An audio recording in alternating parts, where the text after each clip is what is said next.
I'm gonna say something that I've never really publicly said on the YouTube channel, not for any reason in particular, more so because it just never came up within topic, but I'm autistic. I don't know the exact terminology for the type of autism that I have, but I am on the autistic spectrum. It is currently coming to the end of Autism Awareness Week, which I was made aware of on Tuesday. And Sophie mentioned that like about a few months ago now, like a few weeks, like, oh, maybe it would be a cool video to talk about my autism in a sense of like just certain things. So I asked Sophie to write some questions. Being someone with autism, I don't know the questions that people have about autism. And I thought, with it being Autism Awareness Week, how about someone with autism answers a few questions by someone who doesn't have autism? I also want to clarify that the way I'm answering these questions, it's how I am answering them. Autism's a very broad thing. It's not one thing. Like, someone's autism will be completely different to another person's autism. When I answer questions, I'm not speaking for the entire autistic community. I'm speaking of my experiences and my thoughts on the thing. On the thing.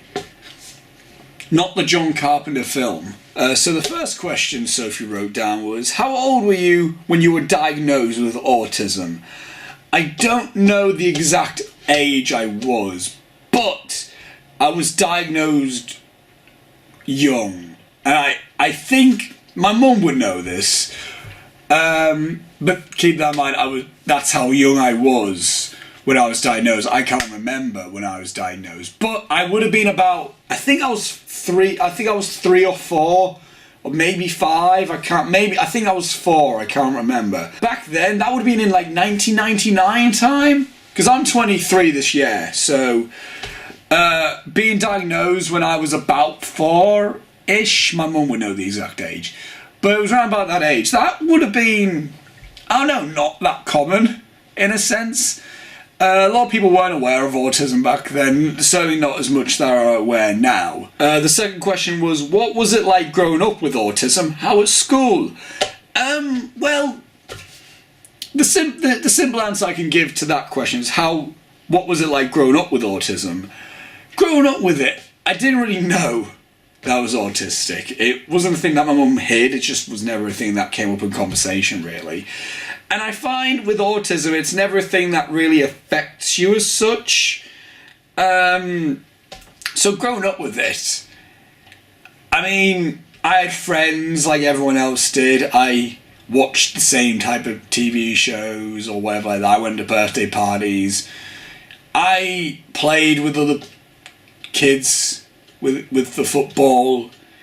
So growing up with it, it was like, in terms of like outside of school, it was never really a thing that I was really aware of. In terms of how was school, with school, when I got to year 4, so this was when I was about 8 or 9, which kind of links to the first question, I got given support within school, and what that was when everyone else, you know, they were on their own when they had to do something, I had a member of staff with me.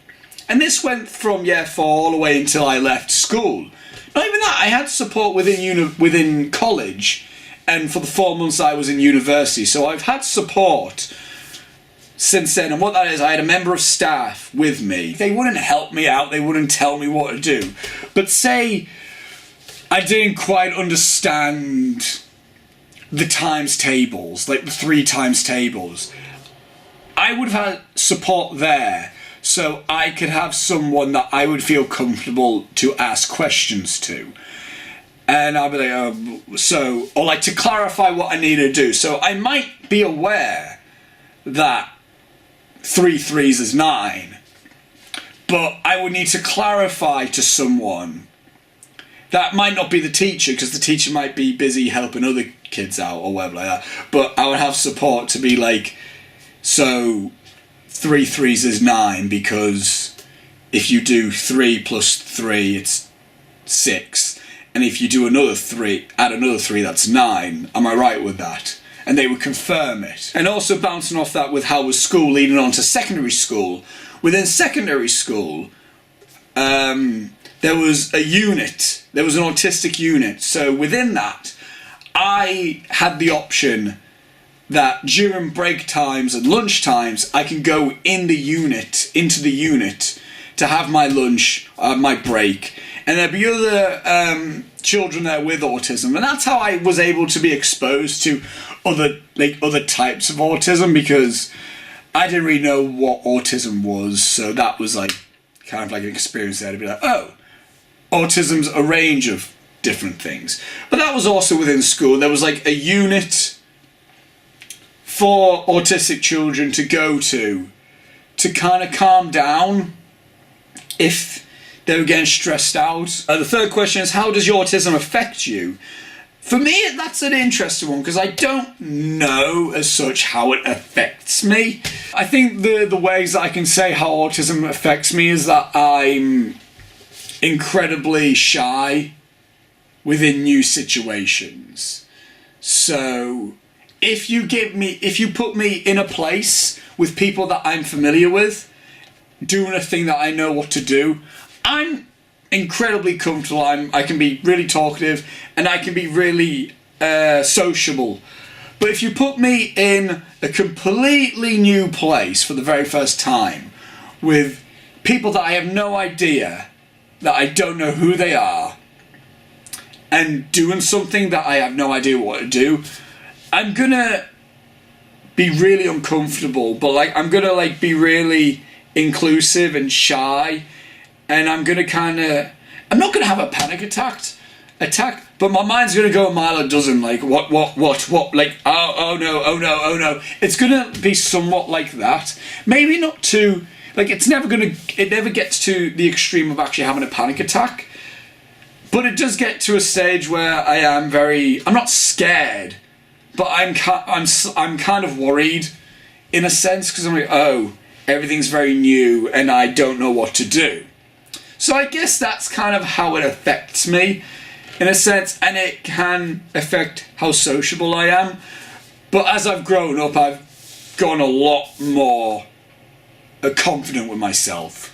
Because 10 years ago, I would not have been able to be on the camera. I would not be able to be as open as I am with people. I wouldn't be able to tell people about my autism because I wouldn't know what to say about it. And I still get like that every now and then, but not as much as I was with like 10 years ago. And that's why I kind of need like a safe, familiar place and a safe, familiar face with me for the most part. The next question is there anything that you use to calm you down when you're having a bad day? Now, a lot of people, even who aren't autistic, if they are stressed, they have a stress ball, or they have like one of those fiddle cubes. With autism, even when you're not having a bad day, because the question is when you're having a bad day, even when you're not having a bad day, a lot of people with autism have something to kind of, to just kind of make them comfortable, and like that keeps them at ease. Like, for example, I knew a girl within the autistic unit at secondary school who thinks she never had anything, but what she liked to do is that she liked to pace back and forward, and she kind of like flapped her hands and she kind of talked to herself, but she kind of walked back and forth and she kind of did that with herself.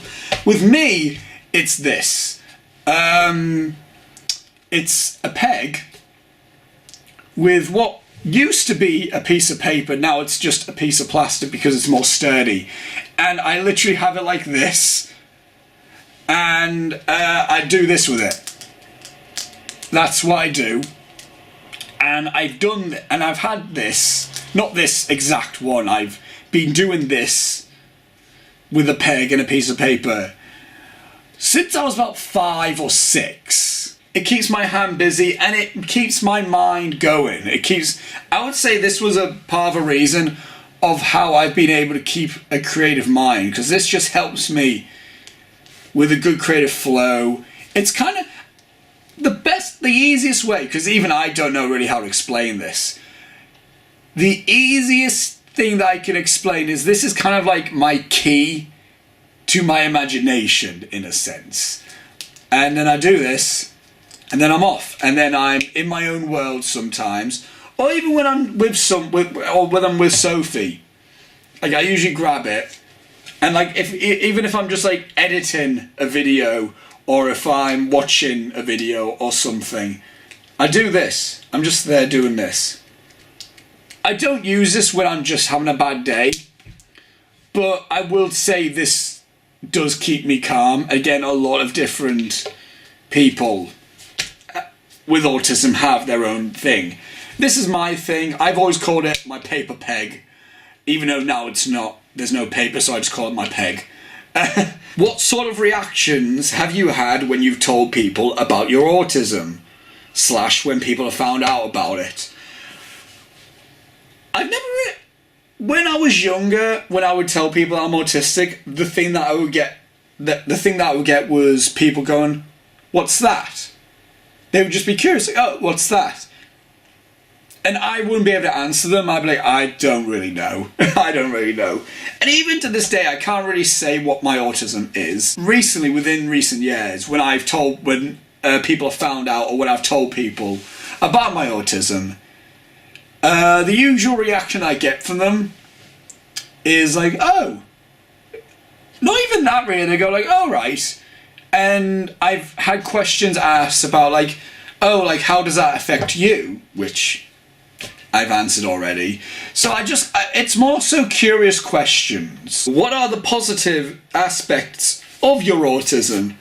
I always jokingly say like I could get out of ruckus lessons in school by going to my support saying like I don't feel comfortable, can I go back to the autistic unit? Can I go back to the unit?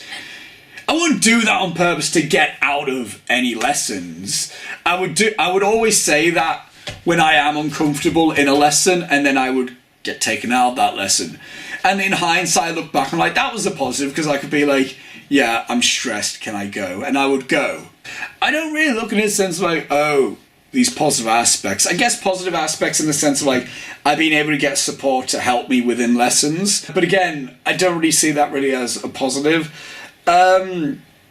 I guess one of the main positives I look at is that autistic people are apparently, a trait that, from my understanding with autistic people, is that they usually find something that they like, and then they attach onto that, and they want to learn everything they can about that certain topic. For me, it was like wrestling and film. Like, I would attach myself onto wrestling, and I would try and learn everything that I can about wrestling. And with film, it was I attached myself to film. I bought all those films, and I just wanted to learn everything that I could about film, and I wanted to learn everything I could about making film. So I guess a positive thing about autism for me is that is a big part of my creativity. I think that the fact that I am autistic helps with the fact that I am a creative person. That's probably my positive with autism. There's not really any positives with it, because it is what it is. There's no negatives, but there's no real positives with it, I would say. Do you feel that autism is portrayed accurately in the media? There's not much about autism within the media, I don't think. The only thing that really springs to mind is the film Rain Man, which, for me, at one point was my all-time favourite film. And it's one of the 3 films that have made me cry. And with Rain Man, I think with the type of autism that Dustin Hoffman was portraying, that is accurate. I knew someone who was like that, who was like that. And I think with a film like Rain Man, that is actually an accurate representation of a form of autism. But apart from that, I don't, like, as far as what I'm aware of, there isn't that much, like, media attention on autism. So my answer in terms of do the media portray it accurately, I would say for the autism that they show, yes, but they don't show enough different types of autism. And the last question is, are there any common misconceptions that people have about autism? What is the one thing you like people to know? So the first bit of that question is, are there any common misconceptions that people have about autism? I think with a lot of learning difficulties, a lot of people think that autism means that you have to, like, essentially baby them. Even with low functioning autism, I think a lot of people think that you need, like, really take care of them. And what I'm going to say is that is the worst thing you can do with anyone who has a form of disability or learning difficulty, is try to baby them and try to hold their hand through things. Because yes, they may not be able to grasp the concept of things that other people might, but they are intelligent in the sense that they understand when you're talking to them, and they can understand when you're patronising them. Again, I'm high functioning autism, but for me, there's a lot of things that just go over my head that I can't really grasp as well, especially when I was like 10 years ago. There's a lot of things I couldn't really grasp, but I can tell when someone's being a bit condescending and a bit like, oh, are you okay, Oscar? Would you like a help? Would you like a hand with that? And I understand offering help, but if I'm struggling with a maths equation or anything like that, I need time to think about it, and then I'll ask your help. I don't need someone constantly over my shoulder being like, do you need a hand with that? Do you need a hand with that? A lot of autistic people are a lot more independent than you think, in the sense of, like, they can learn quickly. Like, I can learn about wrestling and film very quickly. With other things, it takes time. I want to try and learn by myself and in my own way.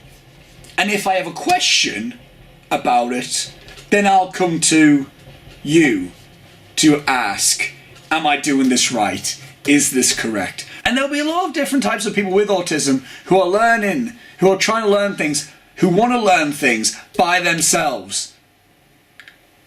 But they also want there to be someone to reassure them that they're doing it correctly and they're on the right track. So in terms of, like, the last bit of that question is, what is the one thing you like people to know?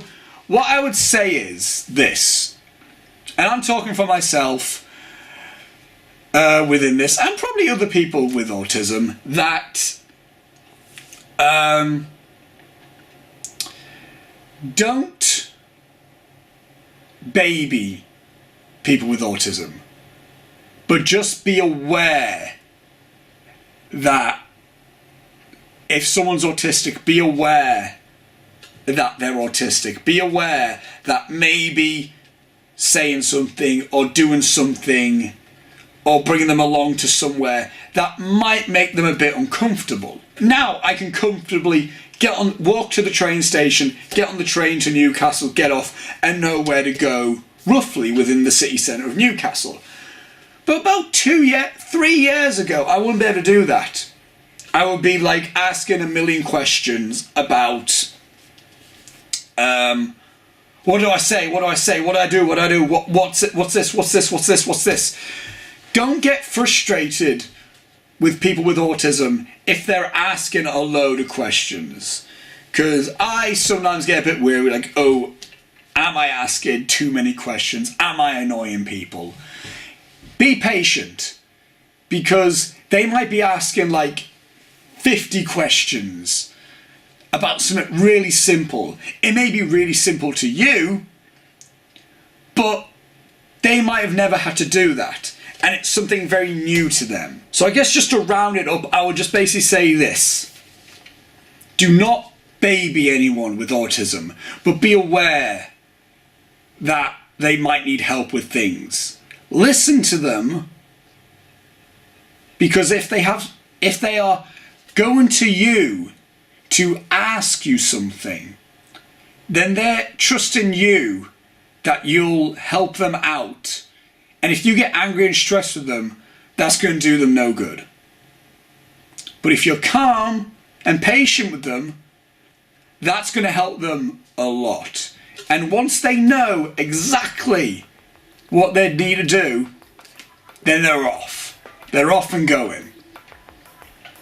But just be patient and calm and listen and aware of people with autism.